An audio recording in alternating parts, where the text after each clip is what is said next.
Sveiki.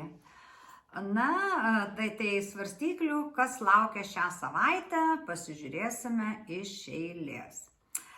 Na, pirmiausia, noriu pasakyti, kad dar darbe jausis kažkokia įtampėlė, matyti dėl bendros astrologinės tokios situacijos, bet didžiąja prasme jūs jausitės sėkmingi, nes būtent šią savaitę jūs nugalėsite labai daug kliūčių.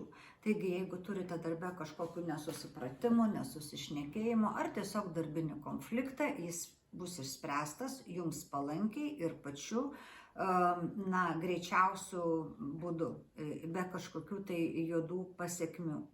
Ir matosi, kad jūsų emocinis fonas bus dėl to labai pakilus, toks geras ir džiugus. Taip, kad tikrai svarstyklės nepergyvenkite, tuo labiau, kad primenu, jūsų juodas mėnulis, tai yra ne jūsų juodas mėnulis, o bendrai juodas mėnulis išeina iš jūsų ženklo šią savaitę. Taigi laisvė 9 metam ir vėl viskas bus po biškį stos į savo vietas. Tai va, na, o ar jūs priklausote tai situacijai ar ne, tai galite pažiūrėti lentelę, pas mane Facebook'e yra ant sienos lentelė įdėta. Tai va. Na, dabar labai įdomus dalykai, kad šią savaitę gali atsirasti kažkokių tai gerbėjų, tiek moterim, tiek vyram, ir tikrai tuos gerbėjus prisileiskite lygiai po 2 savaičių.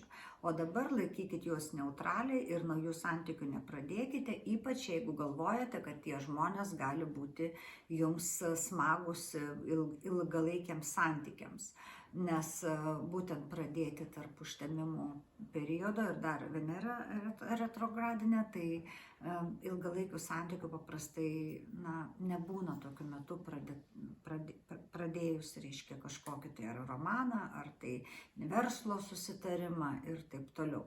Tad dar kartą pabrėžiu, visus naujus žmonės savo gyvenime laikykite per atstumą. Iki kitos savaitės. Ate.